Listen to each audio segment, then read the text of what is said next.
हाँ बच्चों, देखिए चैप्टर 8 के अंतर्गत चतुर्भुज की रचना तथा चतुर्भुजों के प्रकार, इसके अंतर्गत हल किए गए उदाहरण। ये दूसरा उदाहरण है। इसमें 3 सवाल हैं। पेज क्रमांक 48-49 में पहला उदाहरण है, समांतर चतुर्भुज के संलग्न कोणों के माप 5x - 7 अंश तथा 4x + 25 अंश हों तो उन कोणों के माप ज्ञात कीजिए। तो समांतर चतुर्भुज के संलग्न कोण संपूरक होते हैं। ये संलग्न कोण है, कोण बी और सी ये लगा हुआ है, इसको संलग्न कोण बोलते हैं। इन दोनों को जोड़ करके संपूरक कोण 180 अंश का होता है, उसको उसी में रख करके हल कर देना है आपको। तो इसको दोनों को जोड़ दीजिए यहाँ पर, इसलिए 5x - 7 + 4x + 25 इन दोनों को जोड़ दिए बराबर संपूरक कोण 180 अंश का होता है। तो 5x से देखिए प्लस 4x, इसको यहाँ लाइए, 4 + 4x है प्लस 25 - 7, इसको अंक को अलग कर लीजिए, अक्षर को अलग कर लीजिए, बराबर 180 अंक। तो यहाँ हो गया 5 और 4 9 हो गया, 9x + 25 में से 7 निकाल देंगे तो 18 बचेगा, बराबर 180। तो 9x बराबर 180, पक्षांतर करेंगे इधर आएगा तो माइनस हो जाएगा, -18 हो गया, 162 हो गया। तो x बराबर 162/9, ये 9 का भाग दे देंगे। तो 9 से इसको काट देंगे, 9 × 9 9 8 72, 18 आ जाएगा। तो x का मान 18 आ गया। अब x की जगह यहाँ जो x है उसकी जगह 18 रख देना है, 18 रख देना है। तो पहले कोण का माप क्या हो गया, 5x - 7 अंश में x की जगह आपको 18 रखना है। तो 5 × 18 ऋण 7, 18 × 5 90 में से 7 गया, कितना हो गया, 83 अंश हो गया पहला कोण। दूसरे कोण का माप हो गया 4x + 25 है। यहाँ पर 4x की जगह क्या रखेंगे, 18 चौक 72 हो गया, 18 रखेंगे, 72 में 25 जोड़ देंगे तो आएगा 97 अंश। तो इस तरह से ये कोण आपका जो है ये 83 अंश हो जाएगा और ये 97 अंश होगा। इसी तरह से सम्मुख कोण ये भी हो जाएगा, इतना ही हो जाएगा, और इसके सामने वाला 97 हो जाएगा। इस तरह से ये पहला उदाहरण हो गया। अब दूसरा देखिए,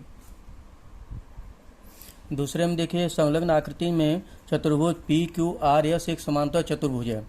उसके विकर्णों का प्रतिच्छेदन बिंदु T है। विकर्णों का प्रतिच्छेदन जहाँ काट रहे हैं वो T है। आकृति के आधार पर निम्नलिखित प्रश्नों के उत्तर लिखिए। यदि लंबाई PS बराबर 5.4 सेंटीमीटर तो लंबाई QR निकालना है, वो भी वही होगा, 5.4 हो जाएगा, लेकिन इसको किस तरह से लगाएंगे वो निकालना है आपको। यदि लंबाई T और TS बराबर 3.5 सेंटीमीटर तो लंबाई QS पूरा निकालना है, तो 3.5 जोड़ देंगे वो पूरा आ जाएगा।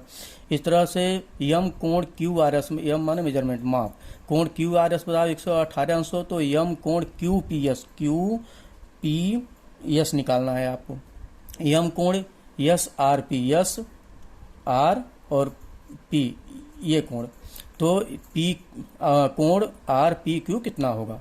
तो समांतर चतुर्भुज PQR में देखिए लंबाई QR बराबर है लंबाई PS के, QR बराबर PS के, तो ये 5.4 सेंटीमीटर हो जाएगा, क्योंकि ये सम्मुख भुजा है, दोनों सर्वांग सम्मुख माने सामने की भुजा, सर्वांग सम, ये है 5.4 तो ये भी 5.4।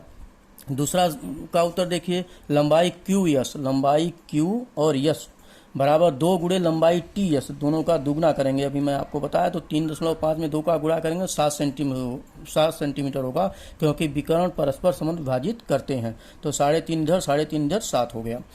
तो तीसरा देखिए, यम कोण QPS, इसको को देखिए बराबर कोण है QRS के, ये तो होगा 118 अंश, 118 अंश है, ये भी 118 अंश, क्योंकि सम्मुख कोण है, ये सम्मुख हमारे सामने का कोण है, तो ये भी 118 अंश हो जाएगा। फिर चौथा सवाल देखिए, यम कोण RPQ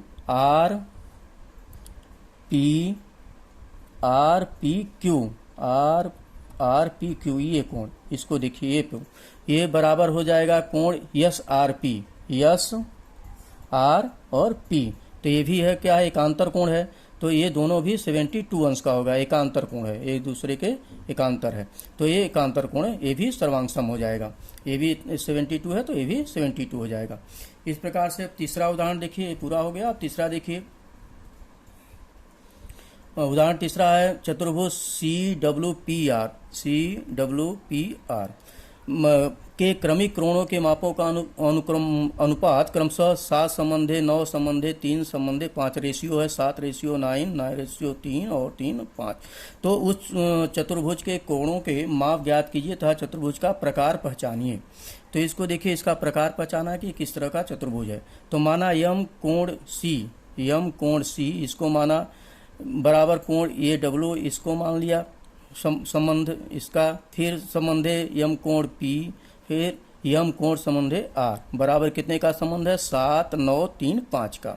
तो माना कोण सी, कोण डब्ल्यू, कोण पी और कोण आर के माप क्रमशः 7x, इसको x मान लेंगे तो ये क्या हो जाएगा 7x, 7 की जगह क्या होगा 7x, 9 की जगह 9x, फिर 3 की जगह 3x और 5 की जगह 5x।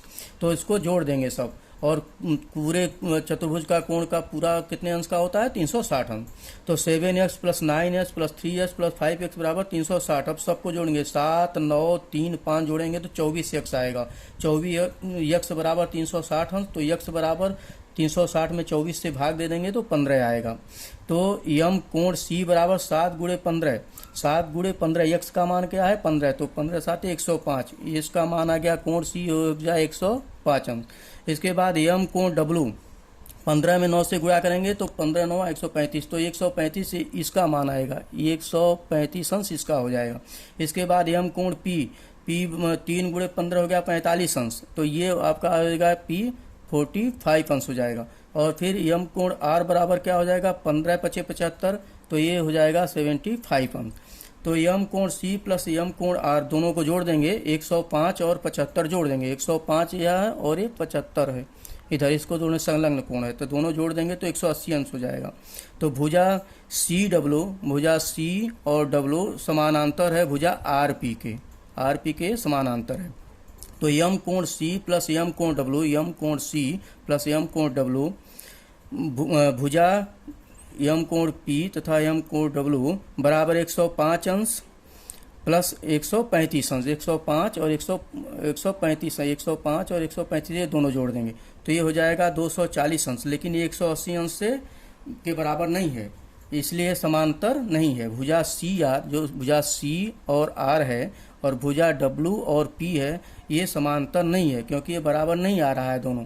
तो ये 240 अंश आ रहा है, 180 अंश 240 आता तो बराबर होता। तो भुजा सी आर तथा भुजा डब्ल्यू पी समांतर नहीं है। इस प्रकार चतुर्भुज सी डब्ल्यू पी आर के सम्मुख भुजाओं की एक ही जोड़ी समांतर है। तो जिसकी एक ही जोड़ी समांतर होती है वो समलंब चतुर्भुज होता है। तो इस तरह से चतुर्भुज सी डब्ल्यू पी आर एक समलंब चतुर्भुज है। ये क्या है समलंब चतुर्भुज। इस प्रकार से आपका ये तीनों उदाहरण हो गया। थैंक यू बच्चों।